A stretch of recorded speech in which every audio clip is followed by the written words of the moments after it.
Assalamualaikum warahmatullahi wabarakatuh. Oke, pada kali ini kami dari kelompok 17 ingin menjawab untuk UTS PAI.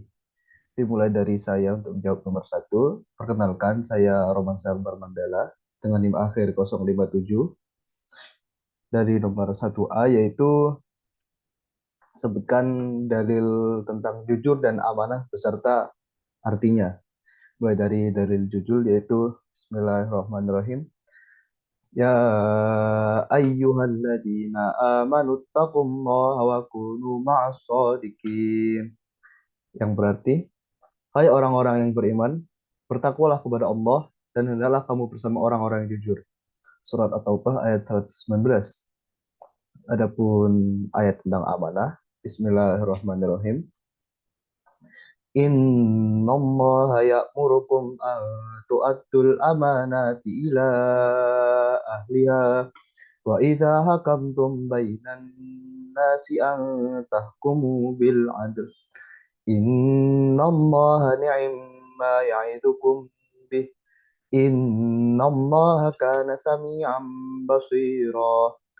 Yang berarti innallaha ya'murukum, sesungguhnya Allah memerintahkan kepada kamu antu adul amanati, untuk menyampaikan amanat ila ahliha, kepada orang-orang yang berhak untuk menerimanya. Wa idza hakamtum, dan apabila engkau menetapkan hukum bainan nasi, di antara manusia, antahkumu bil adil, maka hendaklah engkau menentukan hukum itu dengan adil. Innallaha ni'ma ya'idukum bih. Sesungguhnya Allah memberi pengajaran sebaik-baiknya kepada kamu. Innallaha kana sami'an basira. Sesungguhnya Allah itu maha mendengar lagi maha melihat. Astagfirullahaladzim. Surat An-Nisa ayat 68. Berlanjut ke nomor satu yang B, yaitu apa saja indikator orang yang amanah. Jadi indikator orang yang amanah itu dapat dilihat dari kegiatan sehari-harinya. Sejatinya kehidupan manusia itu dapat dilihat dari bagaimana ia menjaga sholat lima waktunya. Apabila ia sering menunda, maka semakin buruk juga kualitas akhlak dari orang tersebut. Tapi apabila dia selalu mengutamakan sholatnya, maka dapat dipastikan orang itu adalah orang yang baik dan sudah pasti amanahnya terjaga. Salah satu indikator amanah dapat dilihat dari seseorang itu juga dilihat dari bahwa orangnya biasanya orang yang tegas. Dengan ketegasan itu dia dapat menegakkan amanah dan bersikap adil di antara manusia. Adapun dia adalah orang yang bertanggung jawab, tidak pernah mengkhianati janji. Seperti misalnya apabila di pertemanan mungkin utang piutang meminjam uang dari teman itu sering, dan apabila dia adalah orang yang amanah, maka dia pasti akan menepati janjinya sesuai dengan hari yang ia tetapkan dan tidak akan berbuat curang pada sesuatu yang sudah dia tetapkan seharusnya pada hari itu. Sekian dari saya untuk nomor satu, akan dilanjutkan nomor dua oleh rekan saya. Terima kasih.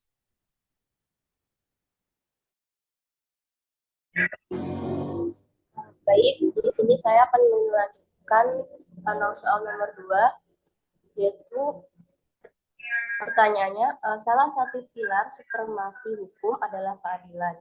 Berbuat adil memang mudah diucapkan, tetapi berat di pelaksanaannya. Pertanyaan A, jelaskan pengertian adil dan keadilan secara etimologis dan terminologis. Adil berasal dari bahasa Arab yang berarti berada di tengah-tengah, jujur, lurus, dan tulus. Secara etimologis, al-adl berarti tidak berat sebelah, tidak memihak, atau menyamakan yang satu dengan yang lainnya. Secara terminologis, adil bermakna suatu sikap yang bebas dari diskriminasi dan ketidakjujuran.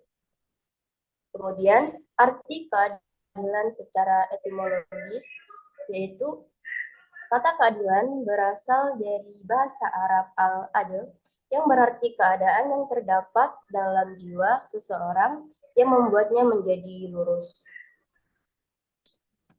Lalu, arti keadilan secara terminologi, yaitu keadilan secara luas dapat ditemukan dari berbagai pendapat para filsuf atau ahli pikir yang jumlahnya puluhan.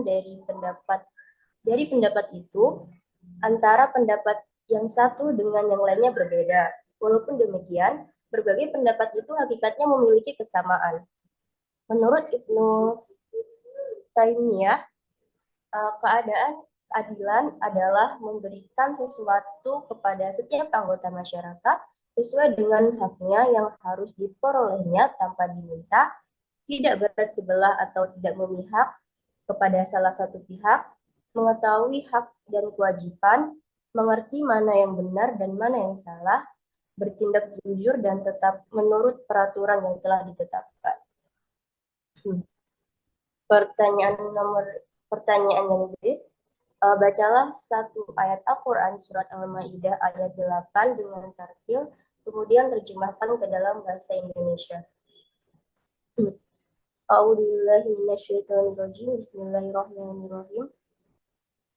Ya ayyuhalladzina amanu kunu qawwamina lillahi syuhada'a bil qist wa la yajri mannakum sana'anu qawmin ala alla ta'dilu injilu huwa aqrabu littaqwa wattaqullah innallaha khabirum bima ta'malun. Sadaqallahul azim, yang artinya, wahai orang-orang yang beriman, jadilah kamu sebagai penegak keadilan karena Allah ketika menjadi saksi itu adil. Dan janganlah kebencianmu terhadap suatu kaum mendorong kamu untuk berlaku tidak adil. Berlakulah adil karena adil itu lebih dekat kepada takwa, dan bertakwalah kepada Allah. Sungguh Allah Maha mengetahui terhadap apa yang kamu kerjakan. Sekian dari saya. Pertanyaan selanjutnya akan dijawab oleh teman saya. Assalamualaikum warahmatullahi wabarakatuh. Perkenalkan, nama saya Angela Ayu Fadila dengan NIM akhir 070. Di sini saya akan menjawab pertanyaan nomor 3. Pertanyaan nomor 3 sendiri adalah, setiap manusia secara fitrah pasti memiliki kepercayaan kepada Allah, atau dalam ungkapan umum disebut Tuhan. Bagian A, jelaskan makna Tuhan dalam perspektif filosofis. Menurut Mulyadi Kartanegara, paling tidak terdapat 3 argumen filsafat untuk menjelaskan makna dari Tuhan yang sebenarnya. Yang pertama, dalil al-hudus yang diperkenalkan oleh Al-Hidi.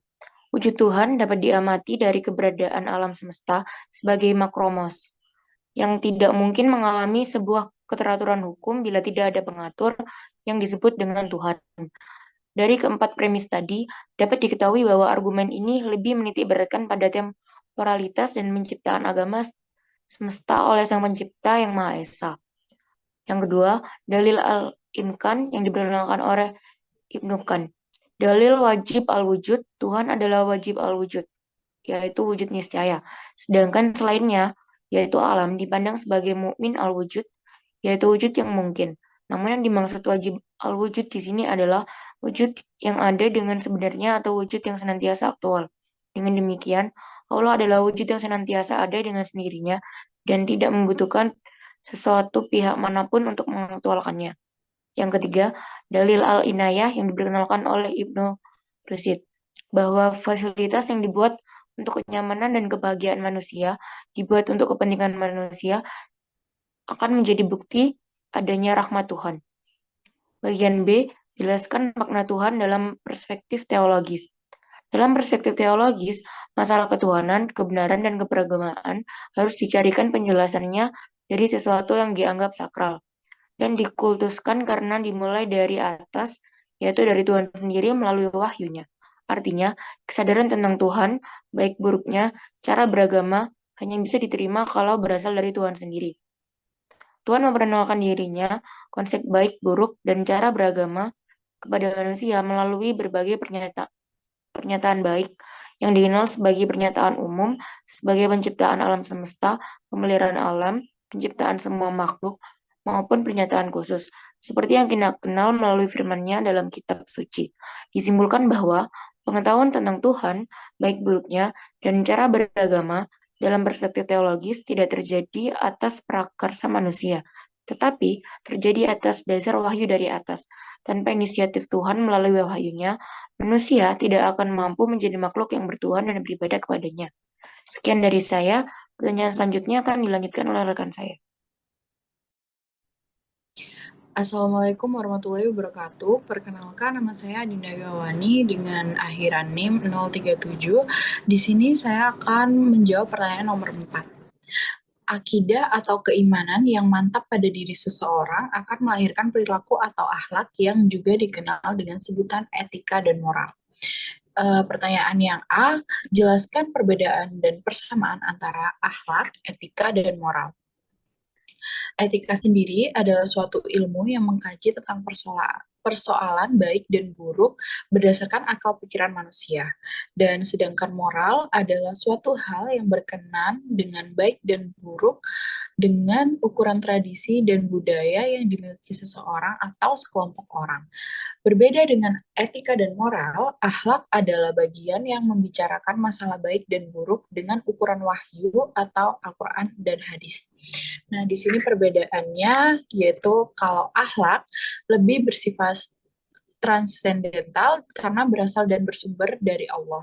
Maka etika dan moral bersifat relatif, dinamis, dan nisbi karena merupakan pemahaman dan pemaknaan manusia melalui elaborasi ijtihadnya terhadap persoalan baik dan buruk demi kesejahteraan hidup manusia di dunia dan kebahagiaan hidup di akhirat.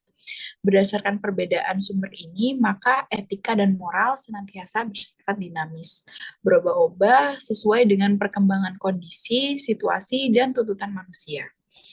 Etika sebagai aturan baik dan buruk yang ditentukan oleh akal pikiran manusia bertujuan untuk menciptakan keharmonisan.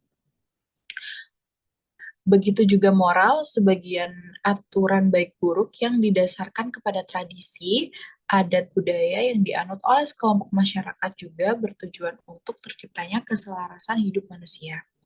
Etika, moral, dan akhlak merupakan salah satu cara untuk menciptakan keharmonisan dalam hubungan antara sesama manusia dan hubungan vertikal dengan Khalik.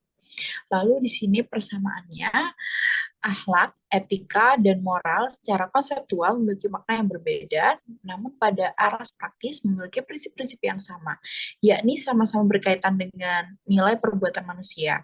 Seseorang yang seringkali berkelakuan baik kita sebut sebagai orang yang berakhlak, beretika, dan bermoral.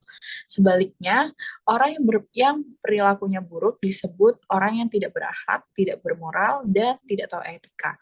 Konotasi baik dan buruk dalam hal ini sangat bergantung pada sifat positif atau negatif dari suatu perbuatan manusia sebagai makhluk individual dalam komunitas sosialnya.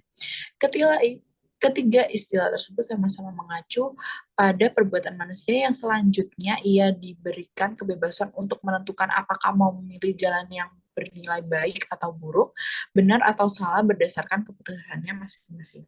Tentu saja masing-masing pilihan punya konsekuensi yang berbeda. Lalu di sini saya akan menjawab pertanyaan yang B. Jelaskan beberapa indikator manusia berakhlak serta beberapa aktualisasinya dalam kehidupan.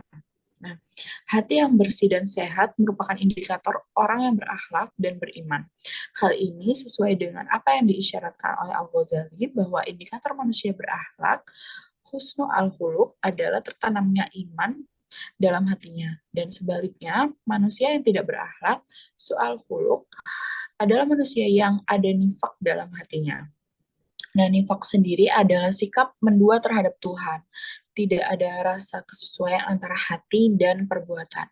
Berikut ini adalah contoh yang dapat diterapkan dalam kehidupan, seperti memiliki budaya malu dalam interaksi dengan sesamanya, tidak menyakiti orang lain, banyak kebaikannya, benar dan jujur dalam ucapannya, tidak banyak bicara tapi banyak berbuat, penyabar, tenang hatinya, selalu bersama Allah, bijaksana, dan hati-hati dalam berkata. Mungkin nomor 4 sudah saya cukupkan, yang akan dilanjutkan dengan rekan saya. Baik, Assalamualaikum warahmatullahi wabarakatuh. Perkenalkan, nama saya Nur Khaidah Habibah dengan NIM akhir 024. Di sini saya akan menjawab pertanyaan nomor 5 mengenai secara garis besar inti dari kandungan ajaran agama Islam itu adalah akidah, akhlak, dan syariah. Pertanyaan bagian yang A, jelaskan pengertian akidah serta ruang lingkupnya. Jadi secara bahasa, akidah bisa diartikan sebagai ikatan atau keyakinan. Sedangkan secara istilah, akidah merupakan sebuah keimanan yang kuat terhadap suatu zat tanpa ada keraguan sedikit pun.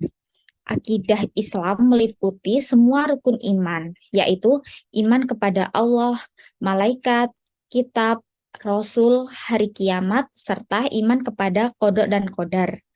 Akidah merupakan sebuah keimanan yang pasti tanpa ada keraguan sama sekali. Oleh karena itu, berpegang pada akidah yang benar merupakan sebuah kewajiban bagi umat Islam. Ruang lingkup akidah adalah sebagai berikut. Yang pertama ada ilahiyat, yaitu pembahasan hal yang berkenaan dengan masalah ketuhanan, khususnya membahas mengenai Allah Subhanahu wa taala. Yang kedua ada nubuat, yaitu pembahasan hal yang berkenaan dengan para utusan Allah, misalnya yaitu nabi dan rasul Allah. Yang ketiga yaitu ruhaniyat, pembahasan hal yang berkenaan dengan makhluk goib, misalnya malaikat, iblis, dan jin. Dan yang keempat ada samiyat, yaitu pembahasan hal yang berkenaan dengan alam goib, misalnya surga, neraka, alam kubur, dan yang lainnya. Dan pertanyaan bagian B, yaitu jelaskan pengertian syariah serta ruang lingkupnya. Syariah adalah jalan, aturan, dan hukum yang diciptakan Allah Subhanahu wa taala yang harus ditegakkan oleh manusia. Ruang lingkup syariah ada realisasi dari pada keyakinan akan kebenaran ajaran agama Islam ke dalam kehidupan di dunia yang disebut dengan ibadah. Dan yang kedua ada muamalah, dalam arti luas tata aturan ilahi yang mengatur hubungan manusia dengan sesama manusia dan hubungan manusia dengan benda. Baik, terima kasih. Saya cukupkan untuk pertanyaan nomor 5. Saya kembalikan kepada moderator. Cukup sekian dari kami dari kelompok 17 untuk jawaban dari UTS PHI. Sekian, terima kasih. Atas semua perhatiannya kami ucapkan banyak terima kasih. Assalamualaikum warahmatullahi wabarakatuh.